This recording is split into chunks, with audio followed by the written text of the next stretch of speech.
Hello दोस्तों, आज की इस वीडियो में हम बात करने वाले हैं उल्लू ऐप की most popular web series wrong turn के एपिसोड नंबर 4 की कहानी। तो पूरी कहानी को जानने के लिए वीडियो में एंड तक जरूर बने रहिएगा। तो दोस्तों, अब ज़्यादा समय ना लेते हुए कहानी की शुरुआत करते हैं। एपिसोड 4 में हम देखते हैं कि रात को सपना भाभी करण को मैसेज करके बताती है कि बस तुम 2 मिनट और इंतज़ार करो, मैं बस अभी आई। और दोस्तों, जैसे ही सपना भाभी करण के रूम में आती है और उसके बाद दोस्तों जैसे ही सपना भाभी करण के बेडरूम में आने के लिए अपने रूम से निकलने वाली होती है तो अचानक से इसके पति की भी आँख खुल जाती है। और जैसे ही वो अपनी पत्नी से पूछता है कि तुम इतनी रात को कहाँ जा रही हो।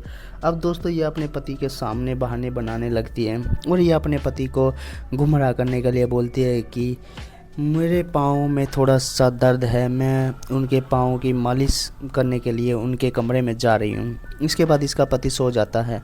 इसके बाद वह माँ जी के कमरे में आ जाती है और माँ जी के पाँव की मालिश कर देती है। थोड़ी देर बाद यह गुस्से के लाल पीली होने लगती है क्योंकि दोस्तों माँ जी की आंखें खुली की बंद होती हैं लेकिन इनको नींद नहीं आती।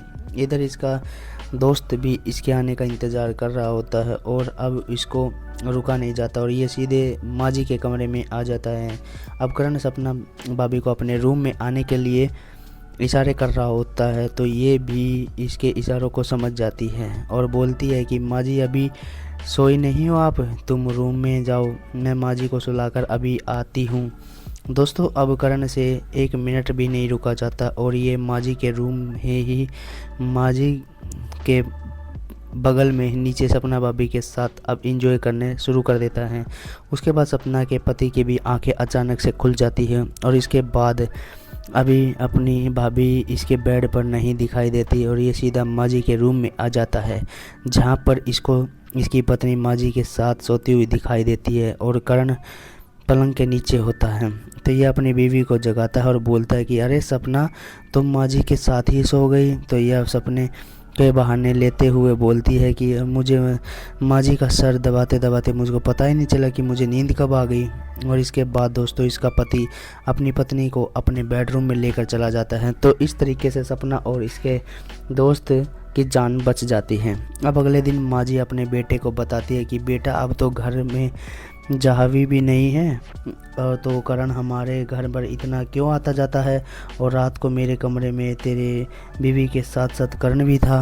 हालांकि दोस्तों इसका पति करण पर कभी भी शक नहीं करता लेकिन इस बार अपनी माँ की बातें सुनने पर सोचने पर मजबूर हो जाता है और यहाँ पर सपना इन दोनों की बातें को सुनकर काफ़ी टेंशन में आ जाती है और तुरंत करण को फ़ोन लगाती है लेकिन करण हाई मीटिंग में होने के कारण फ़ोन नहीं उठा पाता।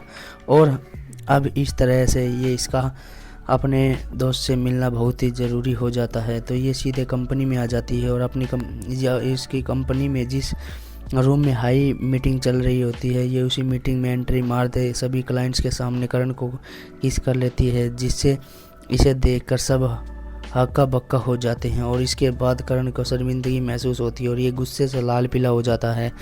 अब करण सपना भाभी को हाथ पकड़कर बाहर लेकर आता है और उसको बोलता है कि ये क्या बदतमीजी है, तुमको पता है अब तुम्हारी वजह से मुझको अपने क्लाइंट्स के सामने शर्मिंदा होना पड़ेगा।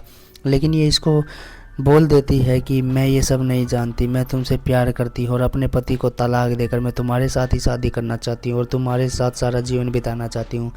इस बात को सुनकर करण भी थोड़ा हक्का बक्का हो रह जाता है और हैरान हो जाता है। ये सपना भाभी साफ बोल देता है कि अब जैसा सोच रही हो और वैसा जैसा चल रहा है वैसा नहीं हो सकता, कभी नहीं हो सकती हम दोनों की शादी। इसके बाद दोस्तों ये इसको छोड़कर यहाँ से चला जाता है। अब ये अपने मन ही मन में सोचती है कि करण तूने मेरा फ़ायदा उठाकर तुम मुझे ऐसे नहीं छोड़ सकते। और दोस्तों इस तरह सस्पेंस को दिखाते हुए इस वेब सीरीज़ के एपिसोड नंबर 4 की कहानी भी यहीं पर समाप्त हो जाती है। तो दोस्तों आपको वीडियो कैसी लगी और कैसी लगी इसकी कहानी कमेंट बॉक्स में हमें कमेंट करके ज़रूर बताना। वीडियो अच्छी लगी तो इसे लाइक करें, शेयर करें और चैनल पर पहली बार आए तो चैनल को सब्सक्राइब करें, साथ में बेल आइकन को प्रेस जरूर करें ताकि आपको हर वीडियो का नोटिफिकेशन मिल सके।